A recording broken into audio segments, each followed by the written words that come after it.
Sir ನಮಸ್ಕಾರ, ಎಲ್ರಿಗೂ ನಮಸ್ತೆ. ಇದೊಂದು ಹೈವೇ. ಈ ಹೈವೇಗೆ ಹೊಂದ್ಕೊಂಡಂತೆ ಆಸ್ತಿ ಇದು 17 ಕುಂಟೆ. ಅಲ್ಕಂಬ ಇದೆಯಲ್ಲ, ಇಲ್ಲಿ ಅಲ್ಕಂಬ ಎಂಟ್ರೆನ್ಸ್ ಅಲ್ಲಿಂದ ಈ ಕಡೆಗೆ ಹಿಂದ್ಗಡೆ ಕೋಕೋನಟ್ಸ್ ಇದೆಯಲ್ಲ, ಅದು ಎಂಡು ಹಿಂಭಾಗಕ್ಕೆ, ಅದು ಇನ್ನೊಬ್ರದ್ದು. ಚಾಮರಾಜನಗರಕ್ಕೆ ಹೊಂದ್ಕೊಂಡಂಗೆ ಇದೆ. ಚಾಮರಾಜನಗರದಿಂದ ಒಂದು 1 ಕಿಲೋಮೀಟ್ರ್ ಅಂತ ಇಟ್ಕೊಳ್ಳಿ. ಟುವರ್ಡ್ಸ್ ಟಿ ನರಸೀಪುರ ಹೈವೇ ಇದು.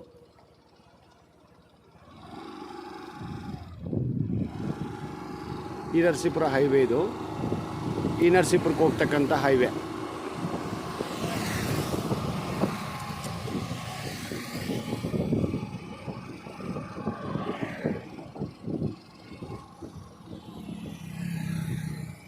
ಈ ಲ್ಯಾಂಡಿಂದ ಈ ಕಡೆಗೆ ಆದಂಗೆ ಒಬ್ರು ಲೇಔಟ್ ಮಾಡಲಿಕ್ಕೆ ಹೊಸದಾಗಿ ಎಲ್ಲ ಆಲ್ಟರ್ನೇಟ್ ಮಾಡ್ತಾ ಇದ್ದಾರೆ ನೋಡಿ.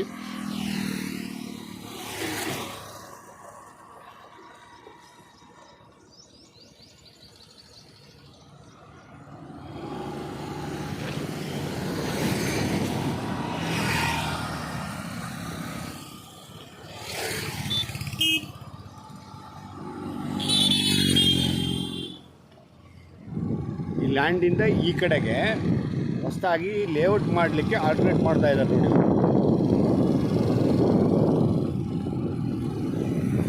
ಈ ಆಸ್ತಿ ಮತ್ತು ಈ ಆಸ್ತಿ ಎರಡರ ಮಧ್ಯೆ ಒಂದು ಹಳ್ಳ ಹೋಗಿದೆ. ಹಳ್ಳ ಅಂದರೆ ನೀರರಿಯುವ ಹಳ್ಳ.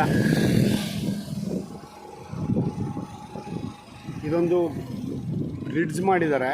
ಈ ಬ್ರಿಡ್ಜ್ ಮುಖಾಂತರ ರೈನ್ ವಾಟ್ರು ಮತ್ತು ಈ ಚಾಮರಾಜನಗರದ ಒಂದು ಎಡಭಾಗಕ್ಕೆ ಶಂಕರಪುರ ಬಡಾವಣೆ ಏನಿದೆಯೋ, ಶಂಕರಪುರ ಬಡಾವಣೆಯ ಒಂದು ಗಲೀಜು ನೀರು ಅಂದರೆ ವೇಸ್ಟೇಜ್ ನೀರು ಇಲ್ಲಿ ಹೋಗುತ್ತೆ. ಇಲ್ಲಿ ಹೋಗಿ ಆಗ ಈ ಆಸ್ತಿಗೆ ಹೊಂದ್ಕೊಂಡಂಗೆ ಹಿಂದಕ್ಕೆ ಹೋಗುತ್ತೆ. ಇದೊಂದು ಮೈನಸ್ ಪಾಯಿಂಟ್ ಅಷ್ಟೇ. ಅದಷ್ಟು ಬಿಟ್ಟರೆ ಬೇರೆ ಏನಿಲ್ಲ. ಇದೇ ಊರಿನ ರೈತರದು ರೆಕಾರ್ಡ್ಸ್ ಎಲ್ಲ ಕ್ಲಿಯರ್ ಇದೆ.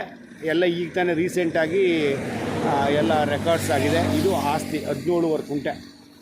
ಇವರು 7.25 ಹೇಳ್ತಾ ಇದ್ದಾರೆ. ಒಂದು ಕುಂಟೆಗೆ 7,25,000 ಹೇಳ್ತಾ ಇದ್ದಾರೆ. ನೆಗೋಷಿಯಬಲ್ ಆಗುತ್ತೆ, ಬಟ್ ಎಷ್ಟಾಗುತ್ತೆ ನನಗೆ ಐಡಿಯಾ ಇಲ್ಲ. ಬಟ್ ಸ್ವಲ್ಪ ಹೆಚ್ಚು ಕಡಿಮೆ ಆಗುತ್ತೆ ಅಂತ ನಮ್ಮ ಸ್ನೇಹಿತರು ಹೇಳಿದ್ದಾರೆ. ಬಟ್ ಎಷ್ಟಾಗುತ್ತೆ ನನಗೆ ಗೊತ್ತಿಲ್ಲ. ಈಗ ಚಾಮರಾಜನಗರಕ್ಕೆ ಹೋಗ್ತಾಯಿದ್ದೀನಿ ನಾನು.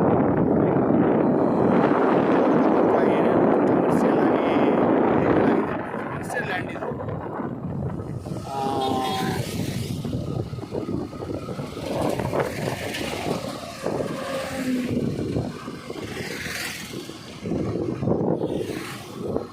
ಆಲ್ಮೋಸ್ಟ್ ಆ ಕಡೆ ಈ ಕಡೆ ಎಲ್ಲ ಡೆವಲಪ್ ಆಗಿದೆ, ಇಂಪ್ರೂವ್ ಆಗಿದೆ.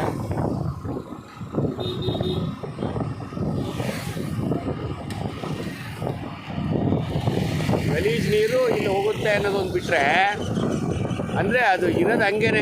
ಯಾಕಂದರೆ ನಾನು ನಿಮಗೆ ವಾಸ್ತವ ಹೇಳಬೇಕಲ್ಲ. ಆಮೇಲೆ ಸರಿ ಇಲ್ಲಿ ನೀರು ಹೋಗುತ್ತೆ ಹಾಗೆ ಹೀಗೆ ಅಂತ ಅನ್ನೋದು ಬೇಡ ಅಂತ ನಾನು ಇವಾಗಲೇ ಹೇಳ್ಬಿಟ್ಟೆ. ಫಸ್ಟ್ ಆಸ್ತಿ ಬಂದು ಈಸ್ಟ್ ಫೇಸಿಂಗ್ ಸಿಗುತ್ತೆ ನಿಮಗೆ. ಚಾಮರಾಜನಗರ ಟೌನು ಪುರಸಭಾ ವ್ಯಾಪ್ತಿಗೆ ಸಿಗ್ತಕ್ಕಂಥ ಈ ಒಂದು ಆಸ್ತಿ 17 ಕುಂಟೆ. ಬೈಪಾಸ್ ರಸ್ತೆ ಇದೆಯಲ್ಲ, ಬೈಪಾಸ್ ರಸ್ತೆಯಿಂದ ಒಳಭಾಗಕ್ಕಾದಂಗೆ ಇದೆ. ಟೌನ್ಗೆ ಹೊಂದ್ಕೊಂಡಂಗೆ ಇರ್ತಕ್ಕಂಥದ್ದು.